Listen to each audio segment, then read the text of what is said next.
What is up, guys? DT Ninja here to give you guys my RuroKen Hokkaido Arc Chapter 36 review. Okay, guys, as you guys know, this is all about the Shinsengumi, Chapter 36, the Shinsengumi Elegy Part 1 in Sapporo. So yes, we are going to be discussing about Saito, Nagakura, and Eiji Mishima and the Shinsengumi. We get some great insight into the history of the Shinsengumi. So yeah, we're going to be talking about Mibu's Wolves in this review. Now, I have a lot of things to discuss before the review though.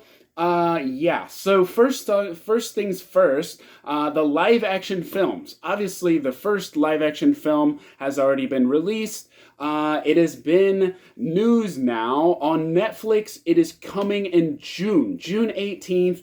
Definitely check out Netflix in your country, wherever you are. The final is coming. The final, the first live action movie of these last two movies. It's actually the fourth live action movie that is going to be on Netflix. So definitely check that out. And what I'm talking about is this. So this is my own copy of the poster and booklet. So this is the final, obviously.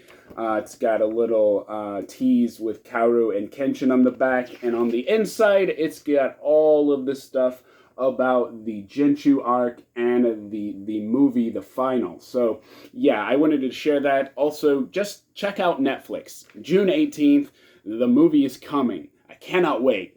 All right, and the beginning is coming June 4th. So that is going to be released very soon, I believe next week. So yeah, there's going to be something for that. I have ordered the movie book, so I will have a whole book of photos from both movies, so definitely look for that. That's going to be interesting. This is what I'm talking about, the beginning. Tomo and Kenshin, we're talking about trust and betrayal, the backstory of the Batosai, Kenshin Himura, and yeah, this one is double-sided. So yeah, it's going to be awesome. You definitely can see some of the Shinsengumi down here. So yeah, it kind of ties into what we're talking about. So that has to do with the movies and live action. Now, going on with that, I have some new items I want to share with you guys. So going with the beginning, these are some new keychains that I got. You guys can see that is Tomo Yukishiro. That is Katsura.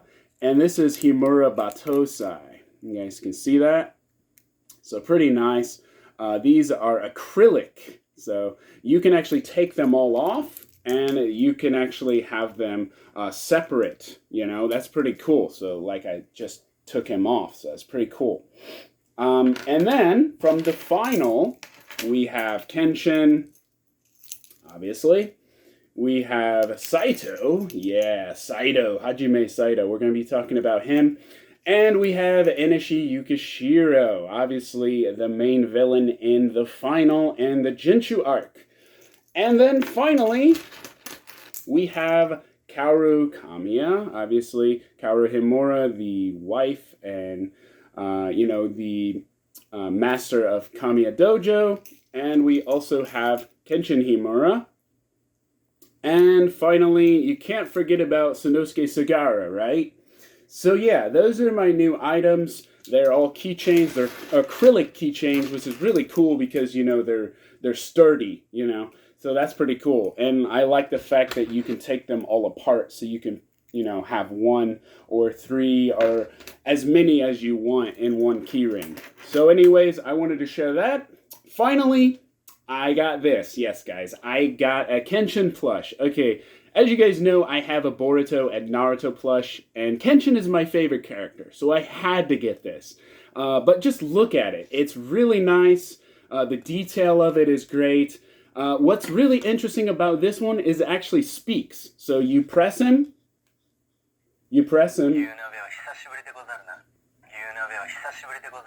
And he speaks. He says, "Gyu nabi wa hisashi de gozaru na," which means it's been a long time since I've had sukiyaki, which is the hot pot at the Akabeko. So, That's pretty cool, right? There's actually going to be a Batosai one as well.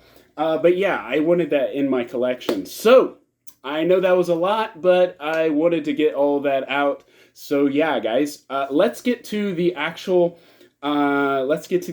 review. Now, I'm going to change things up, so you're not going to see me. I'm going to be looking down at the actual magazine, and you guys are going to get the first-hand look at the magazine itself, which is right here. You guys can see it has Tomo and Kenshin on it, and this is a classic. It's a revamp of a classic. You guys can see Kenshin with the umbrella and Tomo as well. So really nice, and it is basically a inspiration from this one, the classic one of Rurouni Kenshin. So you guys can see I got both of them. So that looks really cool. You got both sides. You got the past and the present and future. So really nice. But yeah, we're going to look at this magazine. I know it's huge, but it's going to be a lot easier to see looking down rather than me doing this where it looks like it's upside down because my phone is flipped. So yeah, let's get to it. Alright guys, now we're going to go more in depth to look at the Hokkaido Arc Chapter 36 in SQ Magazine. This is SQ Magazine. This is going to be page 323. This is Chapter 36. And we're looking at Nagakura holding a map of Sapporo. Now, this happens 1 week prior to the battle with Saito, Nagakura, and the Kenkaku Heki member, which we saw in the last chapter. Now, what's interesting about this is that he notices and mentions Kyoto. Now, this happens several times in the chapter, and that's one thing that I noticed in this chapter, is the mention of Kyoto. Now, he says, Marude, Kyoto no, Machi no Yoda, which means it's very similar to the city of Kyoto. And what he means by that is the layout. Not necessarily the houses, but he's talking about the layout of the city itself.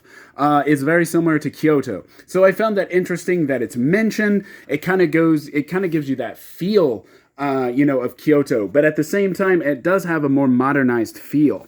So it has the feel of Kyoto, but also a little more modernized. You got all these trees here. You got some houses here. That's pretty neat, pretty nice looking. You can see the street here all the way down. You can see all the kind of trees all the way throughout. And it's also mentioned that they're agriculture soldiers. So this is also something very interesting. So basically what that means is that there's people that work, but they are, they kind of farmers, but they actually work as soldiers as well in a time of war. So that was something specific to Sapporo. Okay, let's go to page 4, and more mention of Kyoto, more mention of the old days. You got Saito and Nagakura. They're kind of reminiscing. You see Nagakura here. He's like, man, this has, this brings me back to the old days when we were young and immature back in the Bakamatsu. So I like that whole feel here.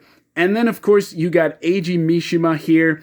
And Nagakura actually mentions to Eiji Mishima, you are really going to wear that? It's really hot out. And he's like, yeah, I love the mountain patterns here. Now, what I wanted to point out here is these mountain patterns have a very similar feel and design of the Shinsengumi. And that would make sense because Nagakura is the one that designed them. So that kind of goes back to the Shinsengumi. It goes back to kind of, the respect that Eiji has. And that's probably the reason why he wears it. He says that it makes him feel stronger, but he also mentions the mountain patterns. And you can see him here. It's towards the end of the coat. Now, in the Shinsengumi, this is more of a modernized one. It is kind of a haori, so it's not actually a coat. But you definitely can have some, influence of the Shinsengumi here, and I like that. Okay, the next thing I noticed is that Nagakura is still wearing a medicine pack. Now, as you guys know, samurai, can use medicine packs. It's very useful, for healing wounds and things like that. But Shinsengumi specifically had a job of, selling medicine. This was kind of their front for being a secret police for the Bakufu, the, shogunate. So it's very interesting that he holds and still wears that around his kind of chest here, around, just on his coat. So I noticed it and I wanted to share about it. Also, you can see he has two swords. I've mentioned this several times, but he has two swords. So that's something to think about when we're going to the fights later on. Okay, next thing. Nagakura and Saito kind of look at the chaos going on. Victims, it's more of the aftermath, some victims that were killed by the Kinkaku Heki. You got some blood smeared on the wall. It looks like it says behead or kill. And then here, Saito walks up to the police officer and he's like, what's the situation? And he's like, who are you? Which is interesting because, you would think they would know who he is. And he's like, Goro Fujita, Tokyo Metro Police. I just came from Hakodate. I'm sure your superiors have informed you. And then, of course, he's like, what? And everybody, he's like celebrity status now because they know who he is. Oh, he's Shinsengumi. Oh, that crazy old man here, he's also Shinsengumi, isn't he? So, like, it all comes out, like, immediately. And then they even go far to mention that Eiji is his kid. They're like, they say, Masaka, Tonari no, Gunshin no, Gaki mo ka, which basically means, this military brat, is he your son? Is he your kid? So they go as far to say that, well, technically, he kind of adopted him. It's implied that he has been adopted by Saito and Tokyo. So it does make sense, but I like how they pointed it out. So that's an interesting thing I wanted to point out. Okay, the next thing, you got Eiji and Nagakura looking at the damage. So you get the writing on the wall. This is in the blood of the victim. So here it says the Kinkaku Heki's responsible. So we know this is going to be the next experimental battle, and it is an assassination. So you can see it says Zankan. I translated this. This basically means slay the villain. So this is kind of vigilante justice. They're killing bureaucrats. And then it says Kinkaku Heki member, Commander Rogo, which is the skull. Hyobe, so that's his name. So that's pretty cool that it's all in his blood, but I wanted to point it out that that's who it is. It's the person that Saito and Nagakura were fighting at the end of the last chapter. Okay, and then you get more of the city where Sapporo is, and then you got the whole thing where it's actually the task force. It's the task force of the Kinkaku Heki. So this is kind of the headquarters of the police station. And then this is the guy who's in charge. His name is Ijikawa. And you can see he's smoking a cigarette and he's kind of just chill and relaxed. Once Saito and Nagakura show up, though, look at this. He is just like sweating. He's all, tense. And, there's just kind of this animosity I feel between them. And I don't think Nagakura or Saito is doing it. It's just he feels it. And so he gives some orders. He tells him, but then Nagakura interrupts him and he pisses him off. He's like, hey, I didn't tell you to speak. And then, of course, he goes on and speaks more, and it just pisses him off even more. And then he's, like, giving orders, and he's telling him what they should do. Saito steps in, and he's, like, lighting a match. And he's like, we should do this. Instead of doing that, we should do this. And it's just a really funny scene. The Shinsengumi basically just kind of invading his meeting. And it kind of reminded me of Death Note, where Light and L kind of become part of the MPA, and they're basically so smart that, the MPA is kind of just like, whoa, wait, I want to say something too, so it was very interesting, but you can just see that look on his face. But yeah, the task force itself doesn't seem to be very effective at, stopping Kinkaku Heki. And that's why Saito and Nagakura have come. They basically said, we're going to escort one of your bureaucrats and we will deal with these lowlifes. And so this pisses off Ijikawa, and Nagakura points out, hey, you're a bureaucrat, aren't you? So he's really pissed off here. And then Saito's like, you know what? the same duties apply from when we were samurai as they are now. And so this even pisses him off even further. And you could just tell there is something between them. Like, in the past, in the Bakumatsu, in the revolution, Saito was on the side of the shogunate. And so was Nagakura. They were part of the Shinsengumi. But Ijikawa, I get a feeling that he is probably an imperialist, just like Kenshin. He was on the opposite side. So you definitely have some two opposing different views of things, and they're clashing. And really, it seems like Ijikawa is the only one that's pissed off. But yeah, anyways, they leave the meeting, and he's just like, huh? Oh, this guy's just going to give me trouble. And of course, Eiji Mishima is just like really pumped. He is so excited learning about more of the Shinsengumi and just how popular they are. So this goes to the next page. This shows the ryokan that Nagakura, Saito, and Eiji Mishima are staying at. It looks really nice, and you guys can see them here. They're sitting down.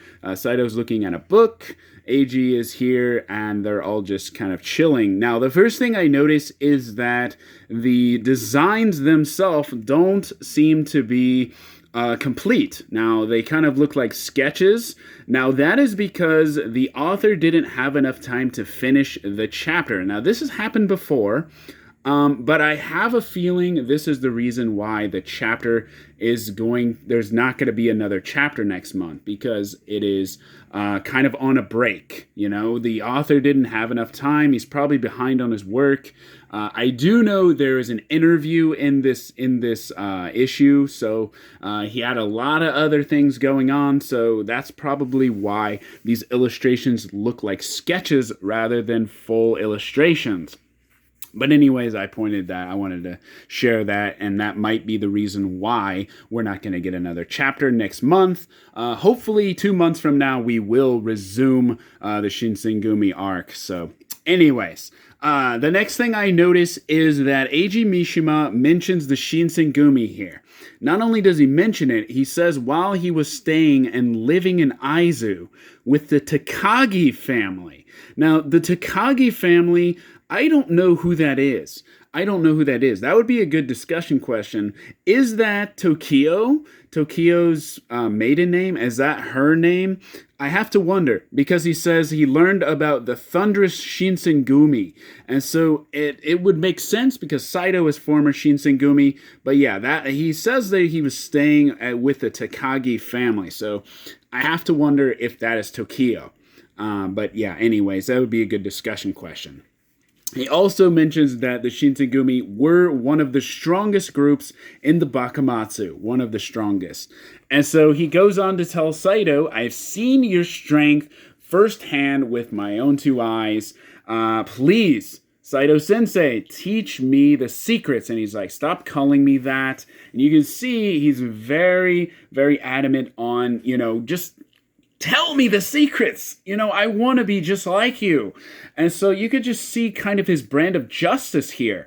That's another thing I noticed. Like, his justice, he wants to crush evil enemies with his own two hands. This kind of goes back towards the Shinsengumi and their Akuzokzan, which is right here.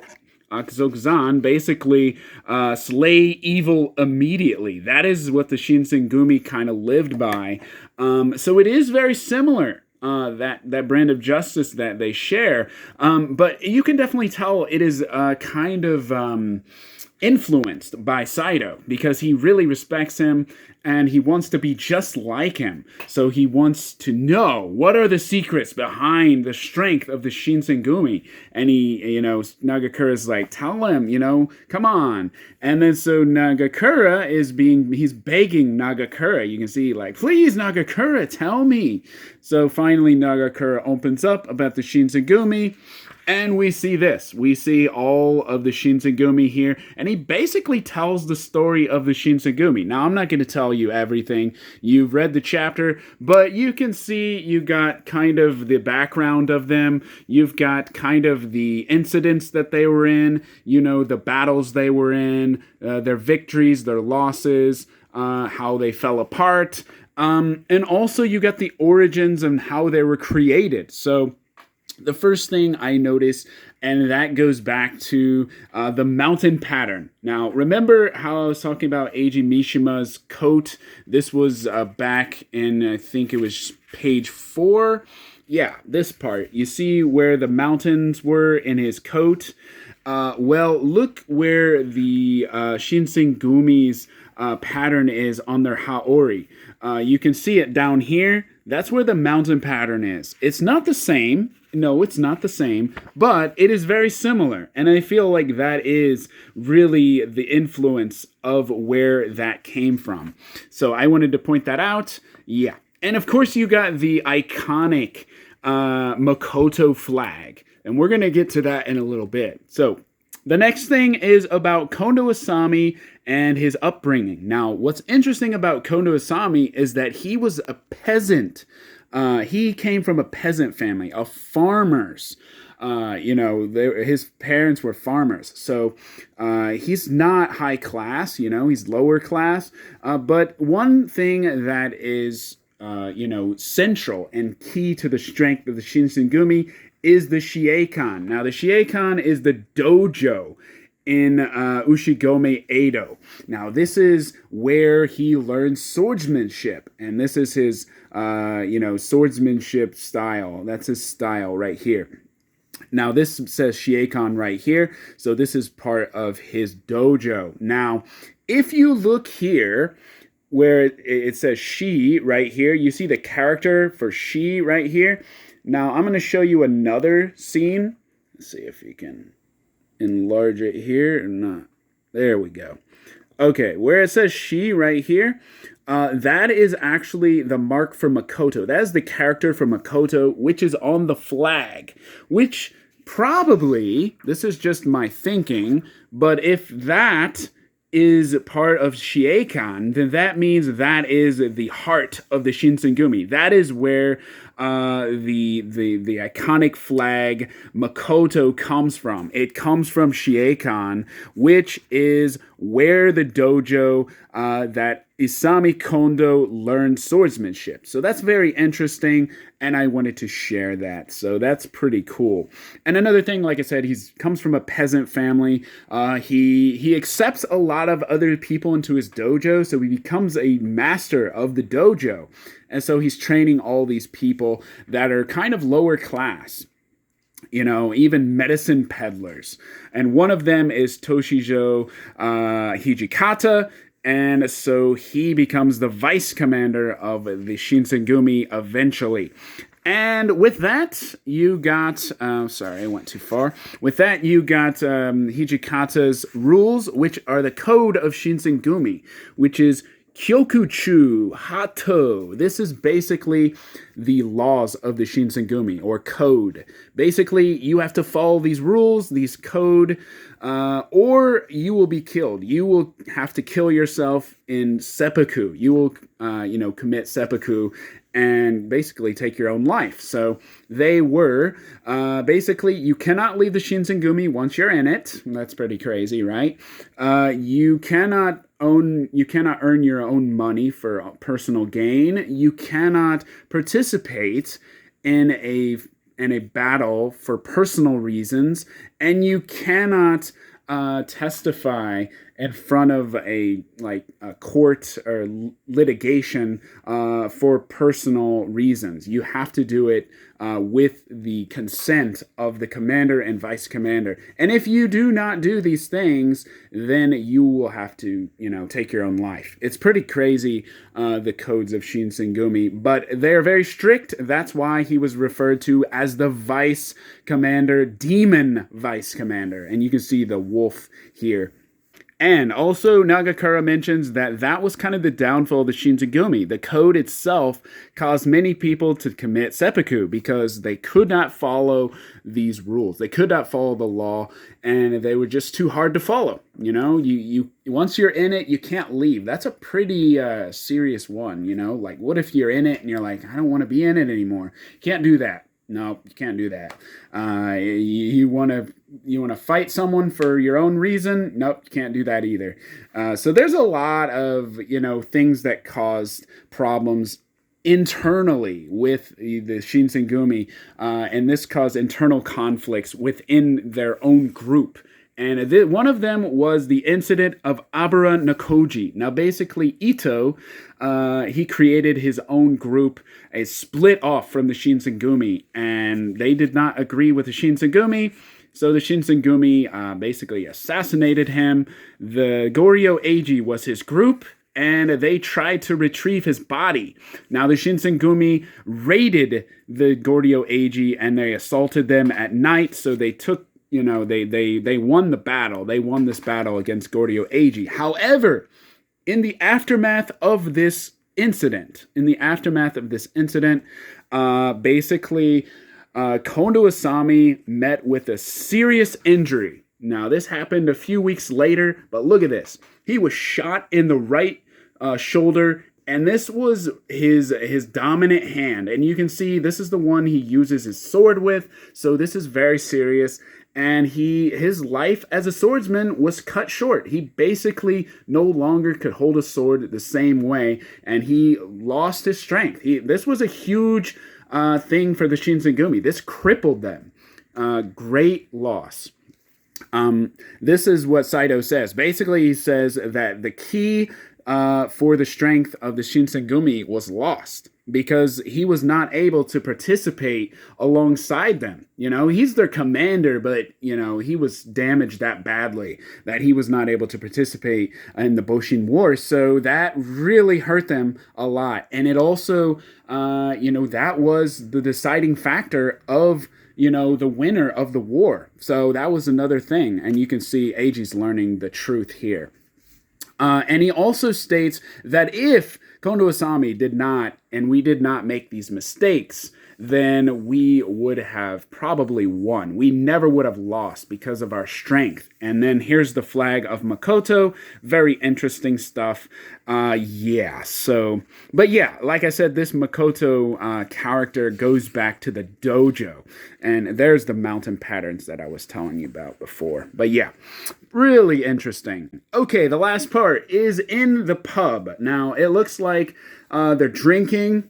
Ijikawa, that's the head of the police department of the Kinkaku Heki case. It looks like he's drinking with some bureaucratic buddies, bureaucrats. And some of these guys are talking, down to the Shinsengumi. He's saying, why am I being pressured by the Shinsengumi? This is the Meiji era. We are the ones who won the war. Why do I have to, answer to them? And so he's saying they probably have no idea who we are. We were in the Bakamatsu too. So these guys were in that era. They were in Kyoto, but they were not swordsmen. They were either bureaucrats or some kind of, officials, or maybe they were samurai, but just they were weak. So they know who Saito and Nagakura were, and they were on the opposing side. So this means that he is an imperialist. He is the opposite of what the Shinsengumi represent.